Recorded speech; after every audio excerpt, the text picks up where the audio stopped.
നമസ്കാരം. യുദ്ധം അതിന്റെ ഏറ്റവും മോശമായ അവസ്ഥയിൽ എത്തി നിൽക്കുകയാണ്. കൂടുതൽ രാജ്യങ്ങളാണ് ഇപ്പോൾ ഇതിൽ പങ്കാളികളായിരിക്കുന്നത്. അതുകൊണ്ട് തന്നെ കനത്ത വെല്ലുവിളിയാണ് ലോകം നേരിടുന്നതും. പശ്ചിമേഷ്യയിൽ അമേരിക്കയ്ക്കും ഇസ്രായേലിനും കണ്ണിലെ കരടാണ് ഇറാൻ. തങ്ങൾക്കെതിരെ നടക്കുന്ന എല്ലാ നീക്കങ്ങൾക്ക് പിന്നിലും ഇറാനാണ് എന്നാണ് അവരുടെ ആരോപണം. മേഖലയിലെ ഷിയ സംഘങ്ങളെ കൂട്ടുപിടിച്ച് ഇറാൻ നടത്തുന്ന നീക്കങ്ങൾ അമേരിക്കയുടെ ഉറക്കം കെടുത്തുകയും ചെയ്യുന്നു. എന്നാൽ കളിയിൽ നഷ്ടം കൂടുതൽ നേരിട്ടത് ഇറാന് തന്നെ. ഇറാന്റെ മുതിർന്ന നേതാക്കളും ശാസ്ത്രജ്ഞരും ദുരൂഹ സാഹചര്യത്തിലും ആക്രമണത്തിലും പലപ്പോഴായി കൊല്ലപ്പെടുന്നു. ഇതിനു പിന്നിൽ അമേരിക്കയും ഇസ്രായേലുമാണെന്നാണ് ഇറാന്റെ ആരോപണം. പ്രസിഡന്റ് ഇബ്രാഹിം റൈസി ഹെലികോപ്റ്റർ അപകടത്തിൽ മരിച്ചപ്പോഴും ഇത്തരം സംശയങ്ങൾ ചില കോണുകളിൽ നിന്ന് ഉയർന്നിരുന്നുവെങ്കിലും തെളിവ് ലഭിച്ചില്ല. ഇപ്പോഴിതാ മുൻ പ്രസിഡന്റ് അഹമ്മദ് നജാദ് തലനാരിഴയ്ക്ക് മരണത്തിൽ നിന്ന് രക്ഷപ്പെട്ടിരിക്കുന്നു. ഇറാൻ പ്രസിഡന്റുമാരിൽ ശ്രദ്ധിക്കപ്പെട്ട വ്യക്തിയാണ് മഹ്മൂദ് അഹമ്മദി നജാദ്. അന്താരാഷ്ട്ര വേദികളിൽ പോലും അദ്ദേഹം അമേരിക്കയ്ക്കും യൂറോപ്പിനും ഇസ്രായേലിനുമെതിരെ സംസാരിച്ചിരുന്നു. അദ്ദേഹത്തെ കൊല്ലാൻ ശ്രമിച്ചുവെന്നാണ് ഇറാൻ ഇന്റർനാഷണൽ എന്ന മാധ്യമം റിപ്പോർട്ട് ചെയ്തിരിക്കുന്നത്. 10 ദിവസം മുമ്പ് നടന്ന സംഭവമാണ് ഇപ്പോൾ വാർത്തയായിരിക്കുന്നത്. മുഹറവുമായി ബന്ധപ്പെട്ട മതചടങ്ങിൽ പങ്കെടുക്കാൻ സൻജാനിലേക്കുള്ള യാത്രയിലായിരുന്നു നജാദും സംഘവും. മുൻ പ്രസിഡന്റുമാർക്ക് നൽകുന്ന എല്ലാ സുരക്ഷയുമുള്ള വ്യക്തിയാണ് നജാദ്. സാധാരണ പരിശോധനയ്ക്ക് പുറമെ അദ്ദേഹത്തിന്റെ സുരക്ഷാ ഓഫീസറുടെ പ്രത്യേക പരിശോധന കൂടി കഴിഞ്ഞ ശേഷമാണ് നജാദ് കാറിൽ കയറുക. കാറിലെ AC കേടായിരിക്കുന്നത് പരിശോധനയിൽ കണ്ടെത്തി. തുടർന്ന് മറ്റൊരു കാറിലാണ് മുൻ പ്രസിഡന്റ് യാത്ര ചെയ്തത്.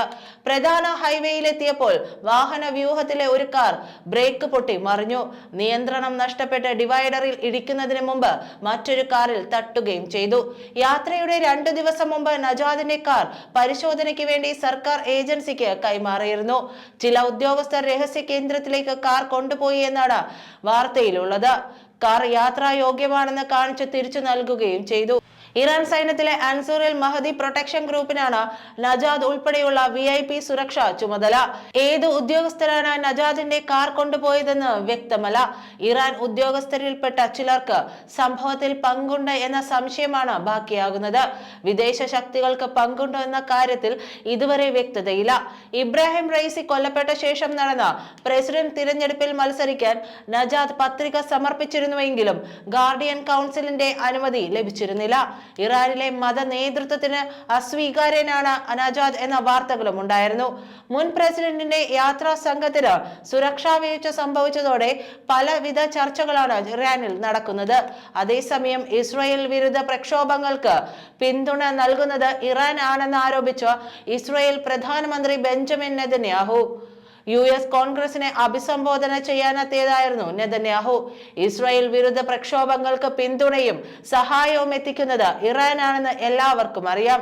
ആ പ്രതിഷേധങ്ങളാണ് ഈ കെട്ടിടത്തിന് പുറത്തും അലതല്ലുന്നത്. ഈ പ്രക്ഷോഭകരോട് ഒന്നേ പറയാനുള്ളൂ: സ്വർഗ അനുരാഗികളെ ക്രെയിനിൽ കെട്ടിത്തൂക്കിയ ശിരോവസ്ത്രമിടാത്തതിന്റെ പേരിൽ പെൺകുട്ടികളെ കൊല്ലുന്നവരാണ് നിങ്ങളെ പിന്തുണയ്ക്കുന്നത് എന്ന് ഓർക്കണം. നിങ്ങൾ ഇറാന്റെ കെണിയിൽ വീണ വിഡ്ഢികളായി മാറിയിരിക്കുന്നു എന്നാണ് നെതന്യാഹു പറഞ്ഞത്. ഇസ്രായേലിനെ കൊളോണിയൽ രാജ്യം എന്ന് വിളിക്കുന്നവർക്ക് ആ രാജ്യത്തിന്റെ ചരിത്രവും പാരമ്പര്യവും എന്തെന്ന് അറിയില്ലെന്നും അദ്ദേഹം കുറ്റപ്പെടുത്തി. മിഡിൽ ഈസ്റ്റിലെ തീവ്രവാദ പ്രവർത്തനങ്ങൾക്കും സംഘർഷങ്ങൾക്കും പിന്നിൽ പ്രവർത്തിക്കുന്നത് ഇറാൻ ആണെന്നതും അദ്ദേഹം പറഞ്ഞു. അതിൽ അതിശയിക്കാനൊന്നുമില്ല. തങ്ങളുടെ ഇസ്ലാമിക് വിപ്ലവം ലോകത്താകമാനം എത്തിക്കുമെന്ന് ആയത്തുള്ള ഖൊമേനി പറഞ്ഞിരുന്നു. ഇറാന്റെ തീവ്ര ഇസ്ലാമിക വാദത്തെ എതിർത്ത് നിൽക്കുന്ന രാജ്യം ഏതാണ്? അതെ, അമേരിക്കയാണത്. പാശ്ചാത്യ സംസ്കാരത്തിന്റെ കാവൽക്കാരനും ലോകത്തിലെ ഏറ്റവും വലിയ ശക്തിയുമാണ് അമേരിക്ക. അതുകൊണ്ടാണ് ഇറാൻ തങ്ങളുടെ ശത്രുവായി അമേരിക്കയെ കാണുന്നതെന്നും നെതന്യാഹു പറഞ്ഞു. അമേരിക്കയ്ക്ക് വെല്ലുവിളി തീർക്കാൻ ആദ്യം മധ്യേഷ്യ കീഴടക്കണമെന്ന് ഇറാൻ കരുതുന്നു. ഈ ലക്ഷ്യം നേടിയെടുക്കാൻ അവർ ഹൂതി, ഹിസ്ബുള്ള, ഹമാസ് എന്നിവരെ പിന്തുണയ്ക്കുന്നുവെന്നും നെതന്യാഹു പറഞ്ഞു.